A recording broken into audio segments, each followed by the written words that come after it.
سلام به همراهان عزیز، خیلی خوش اومدید به این ویدیو.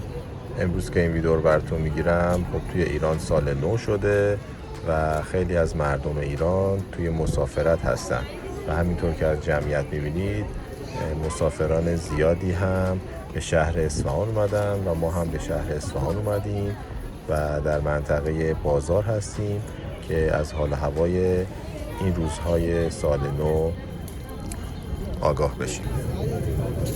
همینجور که میبینید مسافران زیادی شهر اصفهان رو برای مسافرت انتخاب کردن. این محدوده هم محدوده خیابان سپه هست. قبل از هر چیز ممنون میشم که اگر کانال من رو سابسکرایب نکردید لطفاً سابسکرایب و زنگوله کنارش از من حمایت بیشتر رو انجام بدید. قبلا این خیابون به صورت ماشین رو بوده، رفت آمد ماشین ها توش بوده، ولی الان واکینگ استریت شده و فقط به صورت پیاده افراد میتونن در اون پیاده روی داشته باشن به دلیل بافت سنتی و فرسوده‌ای که داشت. خب دوستان گرامی، الان به میدان نقش جهان رسیدیم که یکی از قدیمی ترین میدان های جهان هست و زیبایی خاص خودش رو داره. الان هم که این ویدیو رو براتون میگیریم هوا به قدری خوب و زیبا هست که این ویدیو رو دیدنش رو خالی از لطف برای شما نمیکنه. پس لطفاً مثل همیشه همراه من باشید.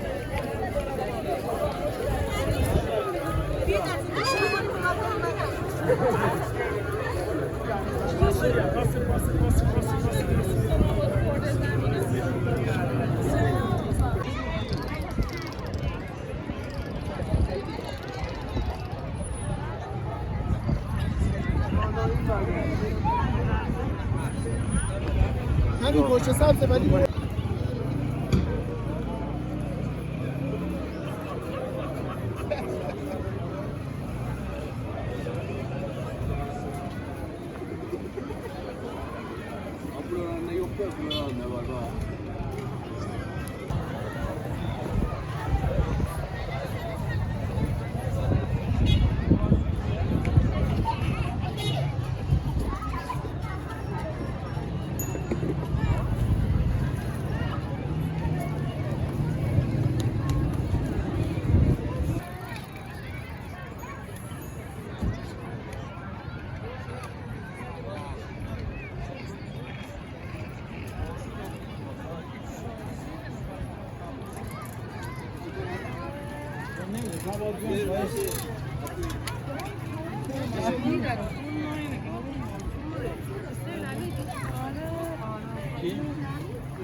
همینطور که توی تصویر ملاحظه میکنید این صف طولانی برای سوار شدن به کالسکه یا اصطلاحاً درشکه هست که یکی از مواردی هست که افرادی که به میدان نقش جهان میان خیلی علاقه دارن که با اسب یه دوری دور میدون بزنن و الان که میبینید مسافرها توی این صف طولانی ایستادن تا نوبتشون بشه و بتونن سوار بشن و توی میدون دوری بزنن.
میدان نقش جهان در محدوده بازار اصفهان یکی از اون میدان‌های قدیمی و دیدنی هست که توصیه میکنم اگر به اصفهان سفر داشتید حتما از این میدان بازدید بکنید.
ممنون میشم که اگر از دیدن این ویدیو لذت بردید با زدن دکمه سابسکرایب و زنگوله کنارش از کانال من حمایت بیشتری بکنید و با لایک کردن این ویدیو باعث بشید که این ویدیو بازدید بیشتری بخوره. خوشحال میشم که اگر نظری دارید در رابطه با این ویدیو نظرتون رو هم برای من کامنت کنید.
نه این توی جایی نیست.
500.